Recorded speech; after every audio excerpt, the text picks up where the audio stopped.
A near total abortion ban slated to go into effect in the coming weeks in Arizona is expected to have a seismic impact on the politics of the battleground state, testing the limits of Republican support for abortion restrictions and putting the issue front and center in November's election. Arizona's conservative Supreme Court on Tuesday revived a near total ban on abortion, invoking an 1864 law that forbids the procedure except to save a mother's life and punishes providers with prison time. The decision supersedes Arizona's previous rule, which permitted abortions up to 15 weeks. The president of the state Senate and Speaker of the State House of Arizona, both Republicans, issued a joint statement emphasizing that the court's ruling had not yet taken effect and probably would not do so for weeks as the legal fight over the 1864 law heads back to a lower court for additional arguments over its constitutionality.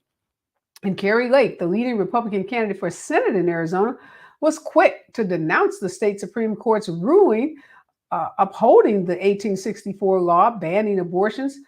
The law, she said, is out of step with how Arizona residents think. She called on state lawmakers to come up with a solution that the residents of the state can support. Now, Kerry Lake, an ally of former President Donald Trump during her 2020 election or race to become the governor of the state of Arizona, said something totally opposite. She said then that she was thrilled that the law existed and, in fact, called it a great law. Israeli authorities have improved aid delivery to Gaza, but still need to do more, according to President Joe Biden. He offered a measured assessment of how Prime Minister Benjamin Netanyahu is living up to promises he made last week. In a call with Netanyahu, Biden said the United States could withhold support for Israel over its conduct of the war against Hamas unless it did more to protect civilians and ensure adequate supplies for Gaza. And a band of hard right agitators backed by former President Trump revolted against GOP leaders today, blocking renewal of a powerful surveillance program that is set to expire next week and throwing the GOP-led House into chaos once again. And a 6-year-old boy who shot and wounded a teacher in Southeast Virginia last year had previously choked a different teacher and, according to administrators, should have been unenrolled from the school, but lapses by administrators allowed him back on campus. Now, these are the findings that were made to a special grand jury, and this grand jury report was recently released. The breakdown was one of a series of glaring discipline issues, security failures, and ignored warnings that allowed the boy to sneak a weapon inside Rich Neck Elementary School in Newport News and open fire on a first grade teacher. These are all of the conclusions by a grand jury that have been released today. And beloved Billy D. Williams believes actors should be able to perform in blackface. In a new episode of Bill Maher's Club Random podcast, the Star Wars actor recalled watching Laurence Olivier in 1965's Othello, in which Othello wore blackface to portray the title role. And Billy D. Williams said, if you are an actor, you should do anything you want to do. Well, this is the news, and this is Areva Martin in real time, and I'm your host, Areva Martin. This is your one-stop destination for today's trending news, expert analysis, and my unfiltered opinions. This is hour 2 of Areva Martin in real time, and this is the hour where we dig deeper, where we go behind those headlines and bring you those stories that people are talking about. Well, tomorrow, April 11th, marks the beginning or the first day of Black Maternal Health Week. Now, this is a national week of action that aims to raise awareness around racial inequities and maternal health outcomes in the United States.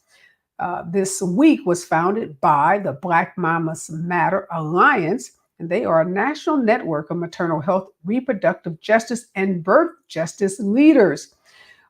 This network of advocates wanted folks all around this country to come together during this week to celebrate awareness, activism, and community building, and to really focus on evidence-based solutions to improving the lives, improving the chances of Black women and Black birthing people surviving childbirth. You've heard those horrific statistics that it's more dangerous to give birth in America than it is a third world country if you are a Black woman or birthing person. We've had too many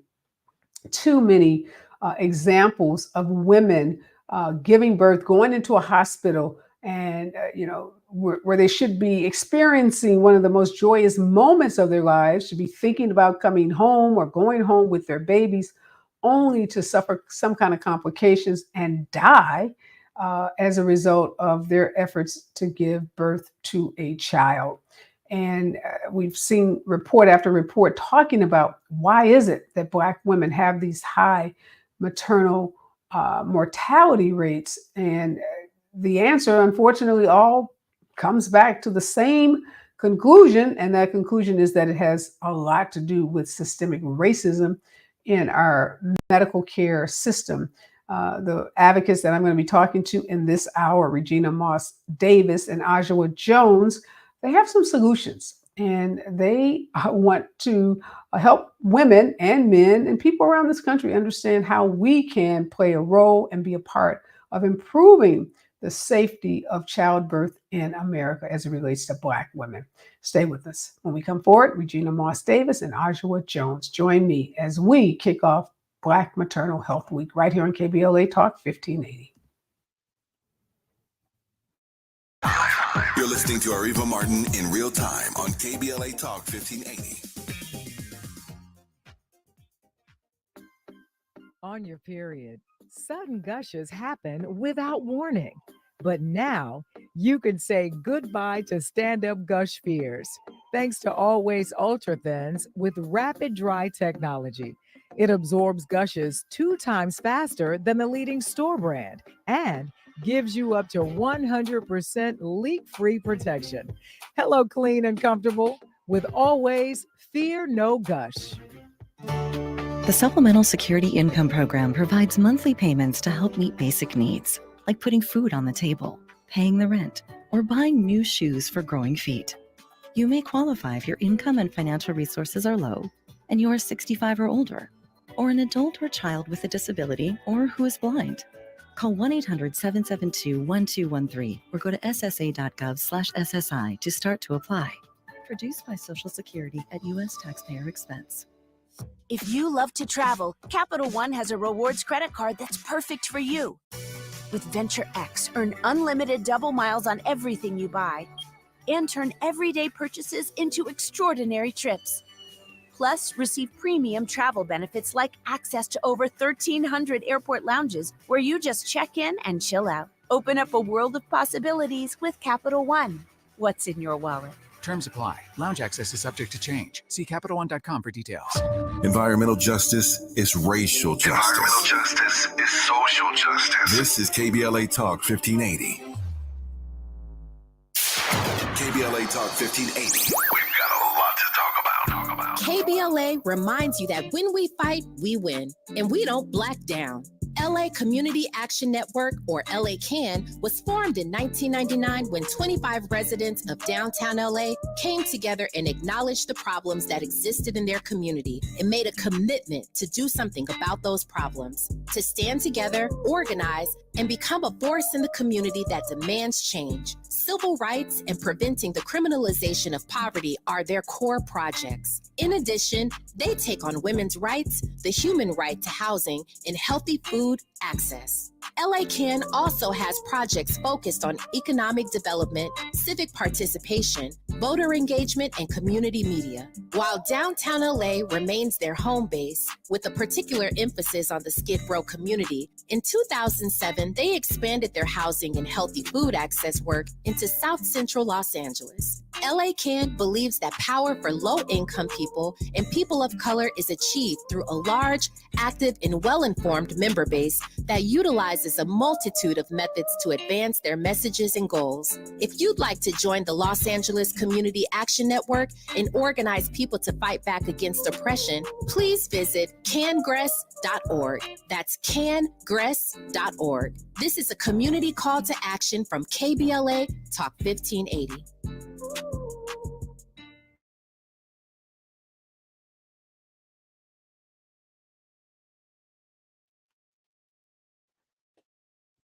We are back, and tomorrow kicks off Black Maternal Health Week, and we are here for it at KBLA Talk 1580. And in this hour, I'm joined by Regina Davis Moss and Ajwa Jones. Miss Moss is within our own voice, the National Black Women's Reproductive Justice Agenda, which is a national state partnership focused on lifting up the voices of Black women leaders at the national and regional levels in our fight to secure, or in their fight to secure reproductive justice for all women. Ajwa Jones is the director of African American Infant Maternal Mortality Prevention Institute in Los Angeles. Thank you so much, Regina and Ajwa, for joining me. I'm just looking at a article written in the Washington Post, and it says, for some Black women, the fear of death shadows the joy of birth. And it goes on to talk about, give some examples of young Black women. One is a young Black female attorney who has roots, they say, in Louisiana. And she said she was fearful. A cautionary tale in her death was pregnancy while Black can be fatal. Help us understand, Ajwa, in this country, in 2024, how is it that women, Black women, can feel like pregnancy is a death sentence? Well, we first have to start with what is the truth for the descendants of the African slave here in America, what has been going on for over 400 years. Thank you first, I always call you Esquire, for having me here. But the reality is racism has really impacted, and I was very excited when Dr. Ferrer came to LA County, and her first thing that she spoke about when dealing with Black infant mortality was that racism was one of the leading causes. And so it is the same for Black women, when in fact they're going unheard. They're being dismissed when they come in and share about what they're experiencing in their body. You know, we are having folks that are coming in. We had someone just reach out to us recently that was consistently being sent back because she's bleeding each time she comes. But when you're young, and that is happening, and even though you might be miscarrying, there needs to be some special attention made, or even referrals to programs like our doula programs that we have throughout LA County. Various partners are offering. So that's really the basis, is the mistreatment and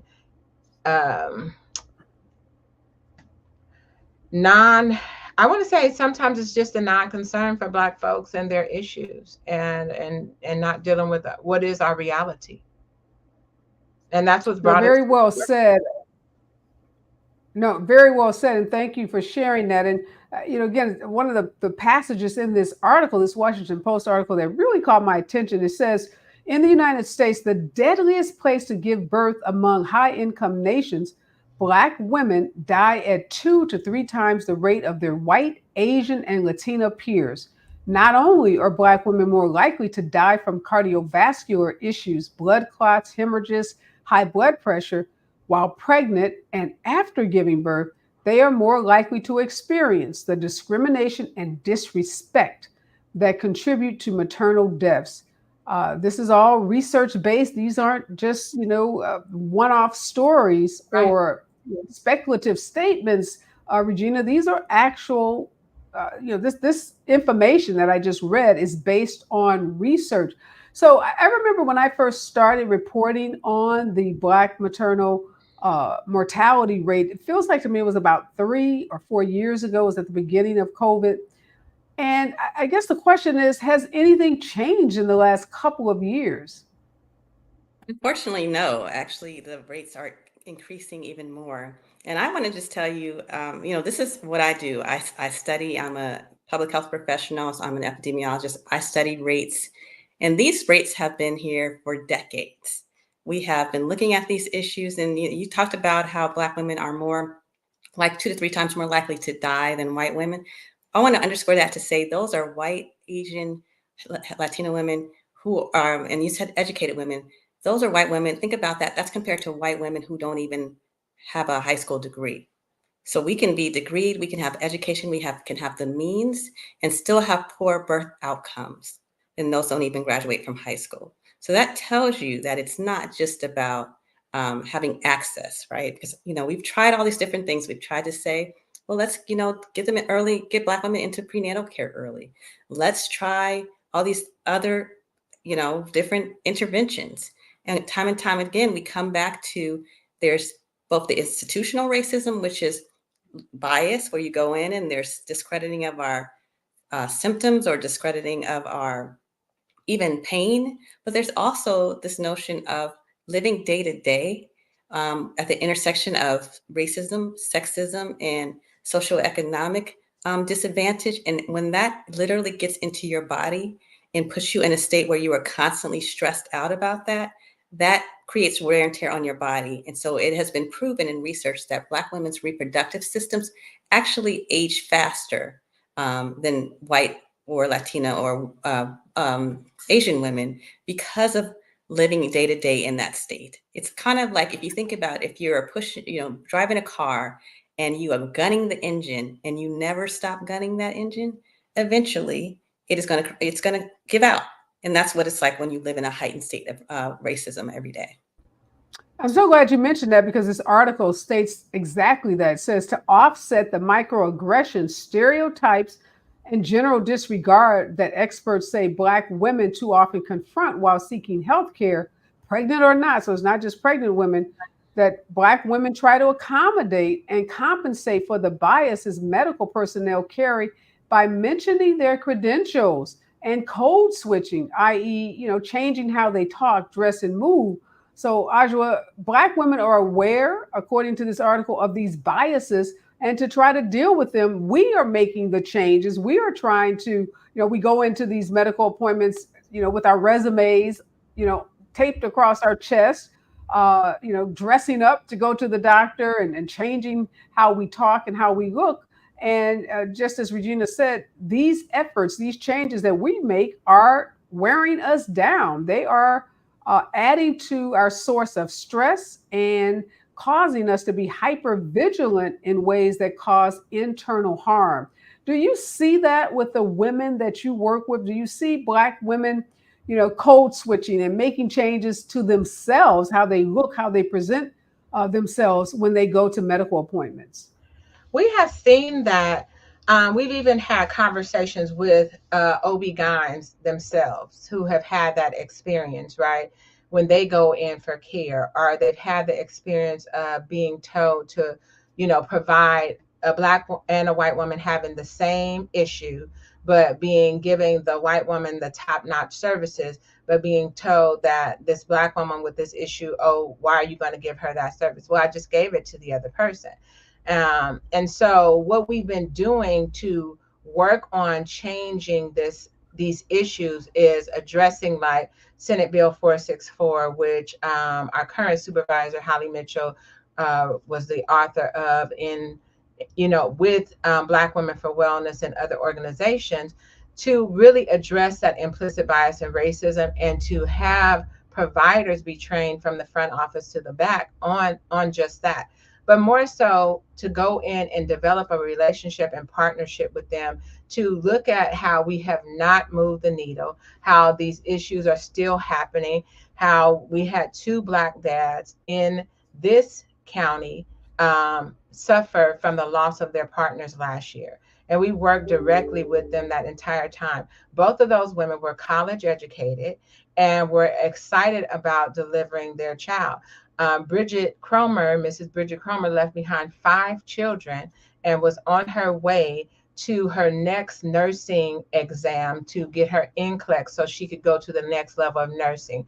Same for April Valentine, who was providing work in the foster care system. And so this is like not necessary. We shouldn't have to change anything. We shouldn't have to code switch at all when you're asking for what people have gone to school, and we're trusting them and trusting ourselves and our bodies to them, because you're supposed to have the knowledge in order and how to know how to treat me, right? But that's not happening. And so at all cases, it's happening sometime, but as we build these relationships and look at how we foster a better system of care that we acknowledge racism and bias does exist, and it has not gone away. So how will we address it for change so that Black women, like you stated, don't be fearful of having birth or getting pregnant and having birth in our hospital systems, but also knowing where else they can give birth. But then also being able to have a celebratory and joyous birthing and pregnancy outcome. And so, Regina, one of the things mentioned in this article is white coat syndrome. Are you familiar with that syndrome? Oh, no, tell me more about that.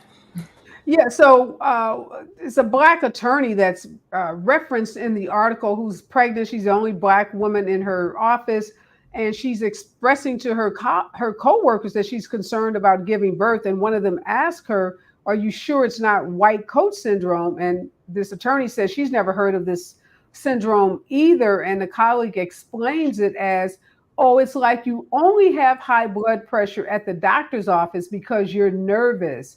And she went on to say her colleagues did not understand or even believe the potential for a catastrophic outcome. So it just raises the question about, does the larger society outside of the Black community and even folks in the Black community understand some of these statistics and what the risks are? So this Black woman is explaining to her white colleagues that she's concerned, and the white woman basically like saying, "Are you a hypochondriac? Are you making up symptoms?" Is essentially what she's saying. I think, I guess. well, that's enough. So I'm just curious about, what are you thinking in terms of, or what do we know about how much this information is known to the general public? So, I mean, my reaction is twofold, right? Number one, that's another example of blaming the victim.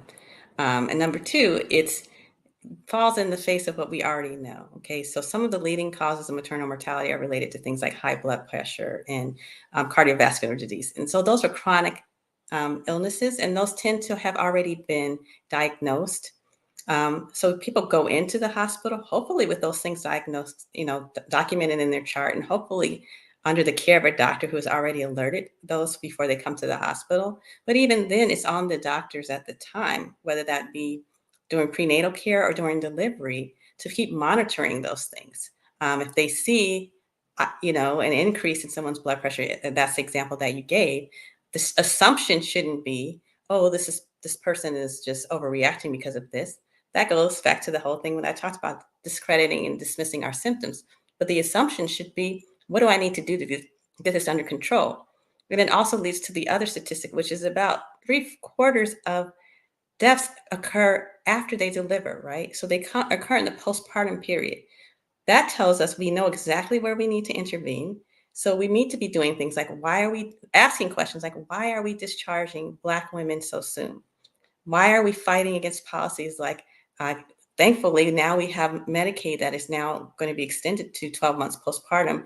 But there are things that we absolutely know right now that we should be doing to intervene. And I'm calling on other people, policymakers in particular, to make sure that those things happen instead of focusing on, what we may be doing or what we may be imagining in our heads. Yeah, and let me just give a more refined definition of this white coat syndrome. My producer is helping me out with this. It's basically a term when you get a high blood pressure reading in your doctor's office because you have anxiety about, being, in a doctor's office. And then when you go home, you have a more normal reading. So I don't know, maybe her white colleague wasn't discounting her symptoms, but really asking about something that apparently does exist for some people.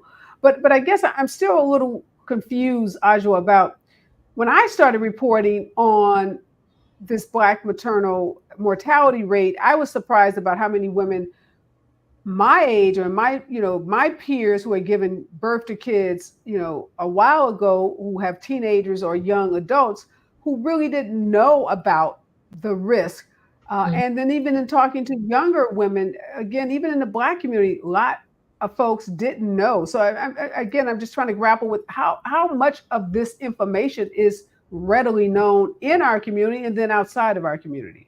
It's not as readily known, and that was the whole impetus for me being in this work for over 30 years, deciding that, hey, as a public health advocate, we're not doing enough to get to a halfway point of reducing infant mortality. And now we have these high rates of maternal mortality, whereas actually was during the pandemic told to us after a review from CMQCC in March of Dimes that Black women were dying at 4 to 6 times the rate of white women.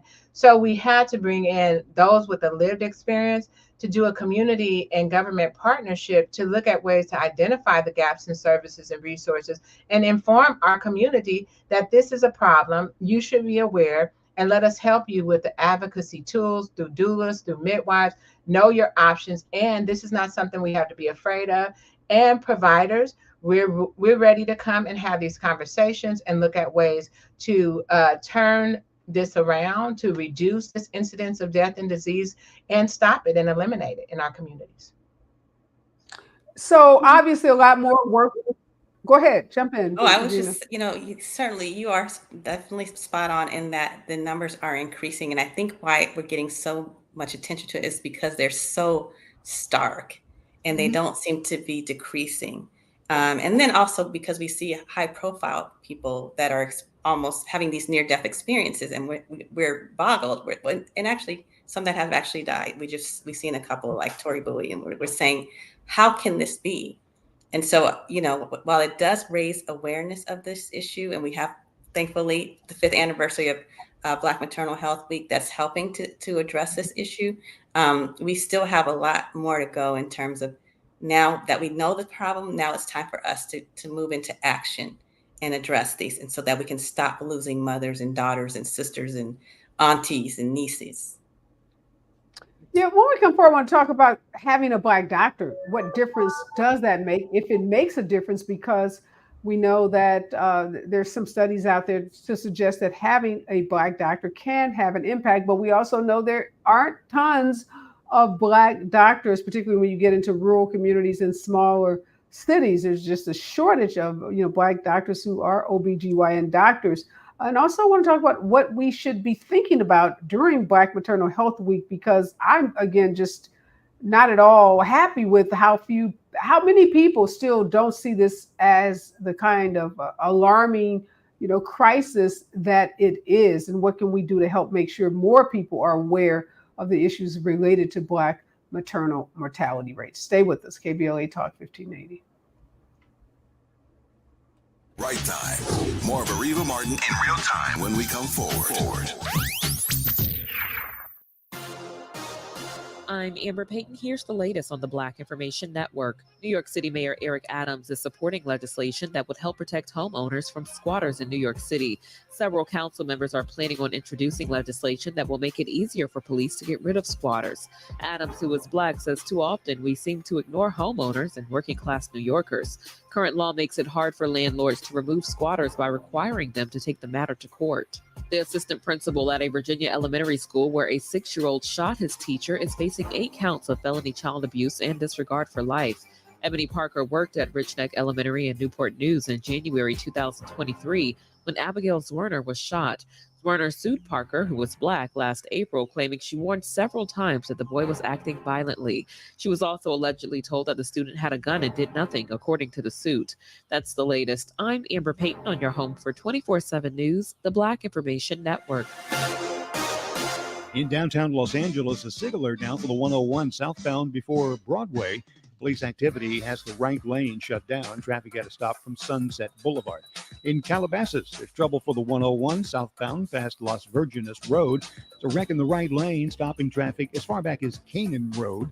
And a tough drive on the 10 eastbound between Lincoln and the 5101 interchange. As humans, we like having options. One option you might like is speaking with a real person when you call about your credit card. With 24/7 live U.S.-based customer service from Discover, everyone can talk to a real person anytime, day or night. Limitations apply. See terms at discover.com/credit card. This is the KBLA Sports Minute with Ray Richardson. The final TV ratings are in. For the first time in the history of NCAA basketball, the women's national championship game outdrew the men's title game. The Iowa-South Carolina game on Sunday attracted a record 18.7 million viewers. The UConn-Purdue men's title game drew 14.8 million.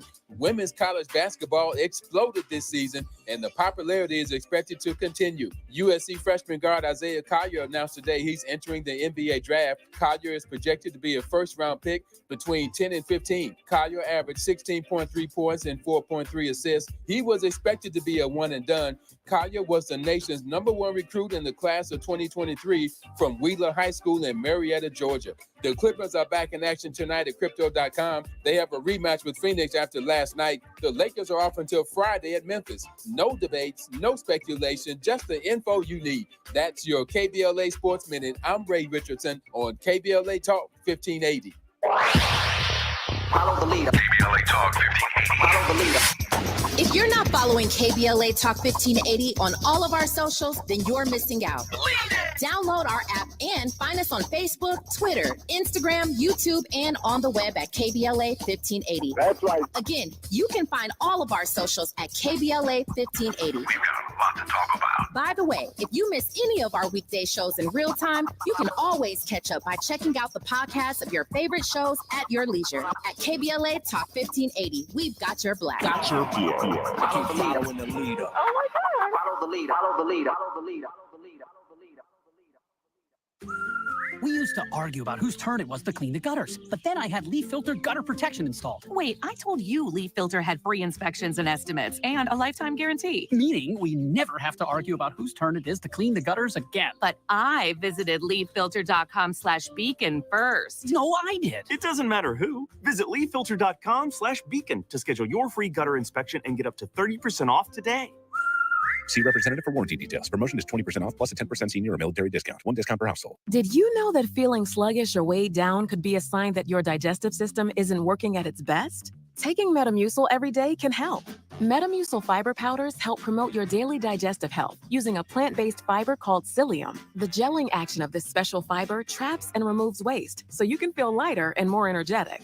Metamucil, promoting digestive health for a better you. Learn more at metamucil.com. These statements have not been evaluated by the Food and Drug Administration. These products are not intended to diagnose, treat, cure, or prevent any disease. We've got a lot to talk about. Hi, I'm Zoe Williams, aka the Voice of Reason, encouraging you to join me weekdays from 7 to 9 p.m. for the world's most intriguing relationship radio roundtable. Every night, I facilitate and encourage our loyal listeners to participate in the most engaging relationship discussions you'll hear anywhere. So make it a point to rendezvous with me, Zoe Williams, the Voice of Reason, Monday through Friday, 7 to 9 p.m. Pacific Standard Time. Trust me, your relationships will never be the same. The VOR is on fire tonight. Unapologetically progressive. KBLA Talk 1580. We've got your black.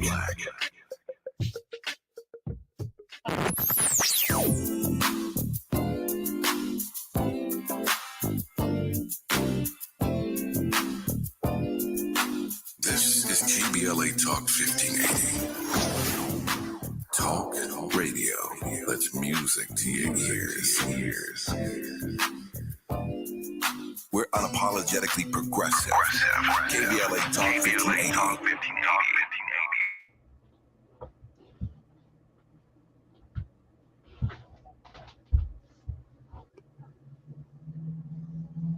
We are back and we're kicking off Black Maternal Health Week, which officially starts tomorrow with Regina Davis Moss and Ajwa Jones. So Regina, let's talk about Black doctors.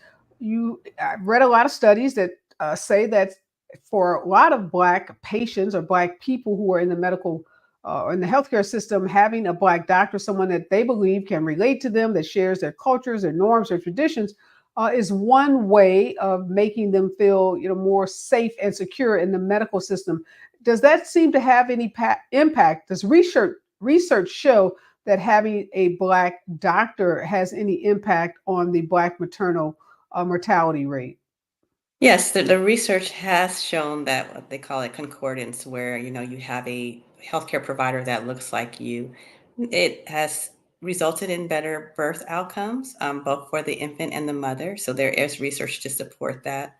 But I mean, just imagine what it's like to go to the doctor and have someone that looks like you. And so there's already a comfort there that they understand your lived experience. and also would be more open to hearing what you have to say or some of your concerns. A lot of times we go to the doctor and we're concerned about judgment. We have come from a place where there's a lot of assumptions about us, particularly related to our sexuality. There's assumptions about, are we married? Are we partnered? Do we intend to have the pregnancy? Can we afford the pregnancy? Do we have health insurance?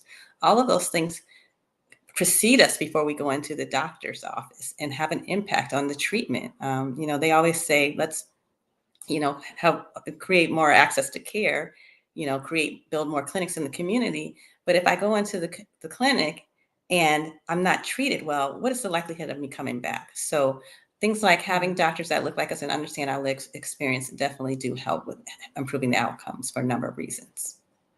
So I know, Regina, you and your organization have been involved in a recent poll. It's just this is an election year. Polls are abundant. They're in abundance.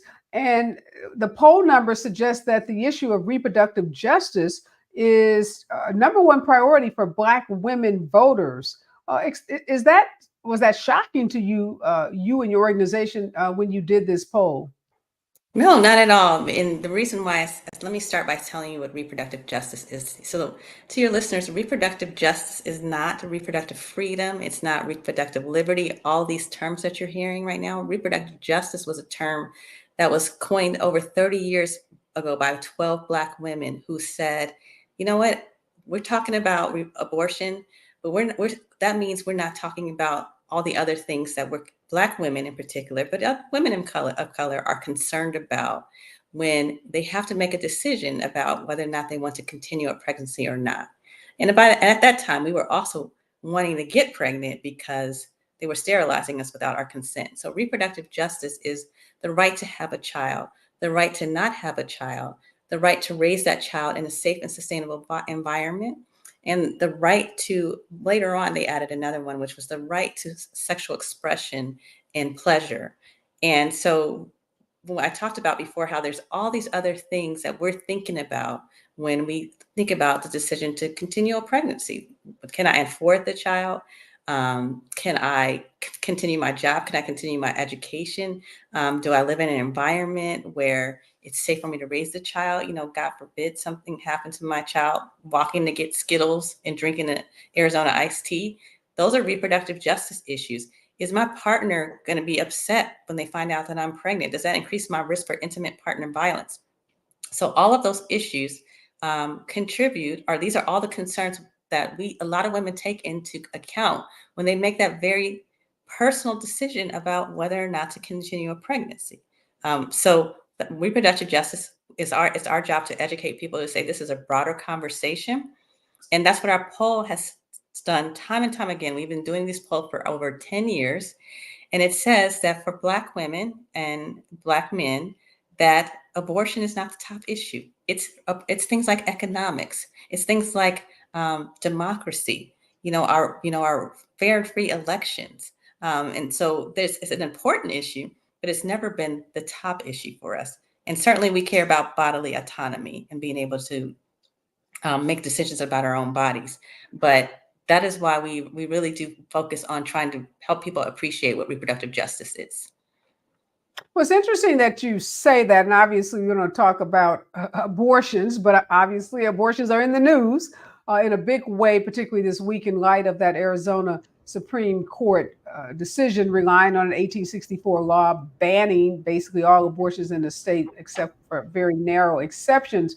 Ajwa, I've seen polls that say that young women, particularly young women of color, are motivated by this whole abortion issue, the overturning of Roe v. Wade, the Dobbs decision, younger women who now have fewer rights as it relates to their reproductive choices than their parents and their grandparents. The women you work with, are they motivated by, in terms of this election and voting in this election, by the abortion discussion and the thought that there could be a federal ban on abortions? Well, I've always encountered women who are really motivated by bodily autonomy, right? The ability to make choices on their own and not have someone govern their choices, whether that be to abort or whether that be to carry to term. It's important to really be involved and knowledgeable of what the reproductive health rights are. So thankful to the mothers of the movement that had come in because, at points, white women were allies and then they're not. And so we had to have our own reproductive justice type movement to address the needs of Black women. So all the points that my colleague Regina stated are in fact true. The reality is what we have to talk about in reproductive justice and reproductive health is that why is onus only on the woman when they get pregnant? The responsibility are two people involved. So what we do in that conversation is talk about that too, because with all of this overturning of rules, then the woman is the one who's held responsible whether she chooses to terminate or not. But we do work with partners, and we do work, and LA County has worked to make safe space and rules, and not just rules, but policies and places, and work with folks who are able to support a woman's choice. Well, I would imagine it's kind of fundamental. We can't really even talk about reproductive justice. We don't talk about reproductive autonomy, as you said. Mm-hmm. So I would imagine that Black women, women of color, women in general, I hope are animated by what's happening around this country and the overturning of Roe v. Wade, because not having the rights in states like Arizona to be in a state like that, or some of the other southern states that have passed very, very restrictive abortion laws, make it impossible to even focus on reproductive justice, because you're literally having to, take your medical records to a court to get approval from a judge as to whether, you can terminate a pregnancy that may be detrimental to your own, life, your ability to live, or your ability to have children later. So, I would imagine that these issues are inextricably tied. And I know you mentioned the allyship with white women, obviously complicated subject, way too complicated for this conversation. But noted, obviously noted. When we come forward, we got to delve into what's going to happen this week. Is Black Maternal Health Week, and organizations around the country are going to be acknowledging this week. I want to talk about some of the things that folks can get involved in their own community and what they can do to be a part of the solution. Stay with us, KBLA Talk 1580. You're listening to Areva Martin in real time on KBLA Talk 1580. Tips to help improve your credit score in 2024. Establishing credit is an important key to achieving financial health, but building a credit history from scratch can feel challenging since you need credit to build credit. First, what does it mean to build credit? All consumers have a score between 300 and 850. You want your score to be as high as possible as lenders look at your credit score to make loan and credit decisions. A good credit score shows you have a track record of borrowing money responsibly. Remember, it's never too late to build or rebuild your credit. This segment is sponsored by JP Morgan Chase & Company. Fight climate change. This Earth Day, April 22nd, go Metro and ride for free. You'll make a difference. Metro buses run on clean energy, making every day Earth Day. Together, we can clear the air and connect our communities. Start your journey at metro.net. We ask seniors how to prevent Medicare scams. My best advice, if you get a phone call, do not talk to the person. These people are well trained. Don't talk to them. They don't know me. They're just trying to scam me. Don't be fooled. Hang up. Just hang up. Never give out your Medicare number. They're going to get your number to put in a false claim. If I get a call from someone, I don't pick up the phone. And should I pick up the phone and they ask for information, then I hang up. How do you detect Medicare fraud? Just like I check my credit card statements, I check my Medicare statements monthly. Scammers can get a hold of your number, order medical devices through your account, and you're not even going to know about it if you don't look at your statement. Check your statement every month. If you get your statement and you see something that you know you did not have done, you report it. call your Senior Medicare Patrol. To report Medicare fraud, call the Senior Medicare Patrol at 855-613-7080. This is KBLA Talk 1580, home of the 2024 Climate Justice Campaign. We've got a lot to talk about. Hi, I'm Ray Richardson, your sports connection here at KBLA Talk 1580. Join me and my co-host Neil Scarborough every Saturday night at 7 for Out of Bounds, the show that brings some flavor to the world of sports for 60 minutes. We take you beyond the scores and press conferences. We give you our point of view, the way Black folks see what's going down. You can join the conversation and give us your analysis at 1-800-920-1580. Out of Bounds every Saturday night at 7 on KBLA Talk 1580. We've got a lot to talk about. Unapologetically progressive. KBLA Talk 1580. We've got your black. You like the style, though.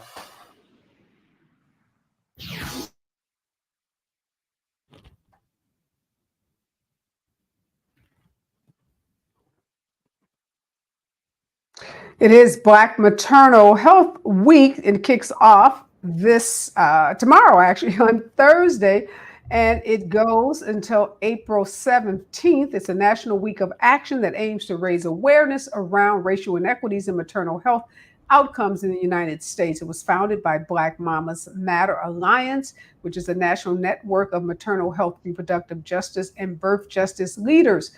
And in this hour, I've been talking with Regina Davis Moss. She is with the National Black Women's Reproductive Justice Agenda, and Ajwa Jones, the Director of African American Infant Maternal Mortality Prevention Institute, right here in Los Angeles. Ajwa, talk to us about what's going to happen in LA County during Black Maternal Health Care Week and what folks can do to get involved. Well, we're super excited, and thank you for that, Reva. We actually kicked off today with a Meet the Village event. And so we hosted that where folks could meet their doulas and other birth workers in the community and other organizations that serve them. So we had a number of mamas and babies come out today at Curtis Tucker Health Center. But where you can find the curated events there's a Black Mamas Birthing Tour that Black Women for Wellness is hosting. Tomorrow we have a statewide kind of like birth worker restorative justice event that is virtual. We'll have documentaries and film screenings. We have a baby shower happening at Cal State Dominguez. So we'll be right there with you and Ms. Mary Lee and your team at the Special Needs Network. So we're excited about that. We have Black Daddy Dialogues happening tonight, a support group for the dads.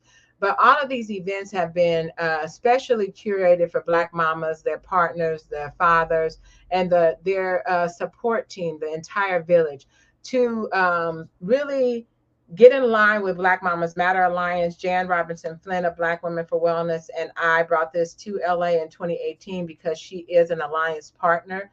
And then also we're grateful to our Board of Supervisors who have made the proclamation for Black Maternal Health Week to be recognized here in LA County every year.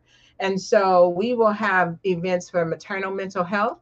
We will have events prenatal yoga. We have a midwifery exhibit and doula exhibit in Antelope Valley. So a brunch on Saturday in San Fernando Valley. So the events are happening from LA to AV and San Gabriel and beyond. They can find the events on our website at www.blackinfantsandfamilies.org, on our Facebook, Black Infants and Families Los Angeles, on our Instagram, Black Infants and Families LA, and finally on our X, BIF_LA. Well, great. Congratulations. You're going to be busy, obviously, for the next week. And it just seems like the community has come together to support the efforts and the work that you are doing, including our elected officials, which is phenomenal. Regina, folks may be in different cities. Obviously, I have listeners and viewers all over the country. And if you are in a small community, a small town that maybe doesn't have, one of these very active nonprofit organizations, or you don't have, very progressive legislators in your community that are advancing this work, what advice do you have for someone? Well, vote. I can't say that enough. I mean, especially for Black women, we are the largest voting bloc in the American elected. We are some of the most decisive voters. We carry these elections on our back. And so think about candidates that are going to advance these issues, who are concerned and care about things like Black maternal health. I talked about that poll, and we talked about in the last segment about whether or not Black people have been concerned about what happens with Roe v. Wade. I mean, we're absolutely concerned, and so we overwhelmingly, our poll says that are going to support candidates who support access to abortion over those who oppose it. But I also tell people, like, don't just vote in this national election, vote every single election and vote all the way down the ballot. So if you care about, things like what your kids learn in school, if you want them to learn history, if you want them to learn comprehensive sex ed, which, by the way, does help us address issues like unintended pregnancy. All of those things happen at the state level. They happen in your community. So whether you're in a small rural community or a large metropolitan city, voting is going to have an impact. And so our organization has an initiative called I'm an RJ Voter. We invite you to join. It's free, and all it does is ask you to sign on to become an RJ Voter and tell your friends and family to do the same thing too. And RJ, you mean reproductive justice voter, right? Yes, I'm a reproductive justice voter. Yes. Help, Ajwa. So we've talked a lot about the problems, and all roads lead back to racism, systemic racism, biases in our system against Black folks and Black women in particular. What is your hope? 10 years from now, after you've been doing this work, by then it would have been 40 years, since you've already been at it 30 years. What is your hope around this issue? Well, my hope is for sustainable funding. My hope is for real systemic change, to do just what my colleague stated, what Regina stated, is for Black folks, not just Black women. We're bringing Black men into the reproductive health conversation, to vote and vote for folks who will bring the necessary policy to the table, like SB 464, the Federal Momnibus Act, SB 65, which brought about doula coverage for all women, for example, in California who are on Medi-Cal, to have access to a doula if they're interested. Vote for folks who are going to support midwifery, to also expand services in your community where there are counties that lack an OB-GYN in like over 30 areas or 30 regions or counties, however they break that down. And so my hope is that we will have celebratory and joyous birth. My hope is that a Black woman can show up, and no matter what her socioeconomic status is, that she will be treated with more than humane care. I mean, it's just the bottom line. It has nothing to do with the color of my skin when you take a Hippocratic oath. It has something to do with you serving with dignity and respect. And so that is what we're very hopeful for. We're hopeful for the expansion of more doctors, more nurses that look like us, who have the lived experience, but that are also don't get caught up in the system, the oppression and the racist systems and practices that will still serve us as we deserve to be treated. And then doula birth worker pipelines, more maternity homes, more places to birth outside of the hospital, if that is your choice. That's my hope. So, Regina, real quickly, we're going to be out of time shortly, but the doulas, we've obviously been talking some about it, but for a lot of women, they have a notion that doulas are something reserved for wealthy women, something that may not be affordable. Help folks understand how much more accessible today doula care is than perhaps it was 5 or 10 years ago. It absolutely is. That's because of policy and because of advocates like Ajwa and others across the country. We've been working to make sure doulas are covered. They receive reimbursement to provide care to a lot of other people. So these are all the sort of life-saving policy solutions that we've been fighting for. I just want to tell people, if you say, what can I do? We've got a blueprint. We have over 60-something policies and recommendations on our website that you can take a look at, and you can go to your local elected official and say, why isn't this in my community? And doula is one of those. And just real quickly, for folks who maybe don't know what a doula is or what their role is, can you just give us a quick kind of definition of the role that doulas play? Sure. A doula is a non-clinical support of person that attends to as a partner in the birth For people, they are there before, after, during the birth, and they can be an advocate. They can do everything from making the delivery more comfortable, but they also can speak to the doctor and say, this is the person's birth plan. If they don't want interventions like speeding up their contractions, then they will advocate for them so that they don't have to have those things. And they also follow up afterwards to make sure that they're doing well. Is there any registry or national database where people can check? Like if you meet a doula and you want to work with that person, like how do you check them out to make sure they don't have any huge infractions on their record or something that you should be aware of? You know what? You mean kind of like a Yelp for doulas. I think we need to have Yelps for doctors too. Not that I know of, but Ajua, I'm sure knows a lot about the doula networks in Los Angeles How about in County the area. LA County, Ajua? Is there any way to check out? You don't want just any doula off the street. You want someone that's reputable, that has experience. Well, I can say our frontline doulas are creating a Black doula directory, so you could check out frontline doulas. But then there's also the Earth app that is that Kimberly Seals Aliers has created to provide a Yelp-like review for hospitals and physicians. And I believe there's some also that refer you to this great list of doulas like myself, though I just refer to my other doula colleagues, because they have more time than I committed to really serve our families. I'm just an interim.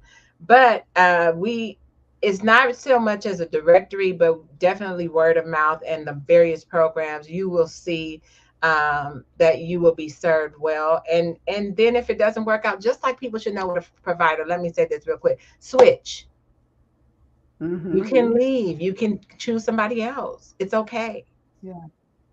Good advice. A big shout out to Kimberly. Kimberly and I met some years ago, have become really good friends. I just saw her actually in New York. Love the work that she's doing. We at Special Needs Network partner with her organization to get those surveys about hospitals and birthing experiences to our new and young mothers. So again, thank you, Regina, Ajua. Great work both of you are doing. Keep lifting up this work. Keep helping us raise awareness about the importance of Black women having, as you call it, Ajua, joyous birthing experiences. Next voice that you hear will be right here. Next voice that you hear will be Robin Harris right here. African American to lead the police force. Mayor Dominic Sarn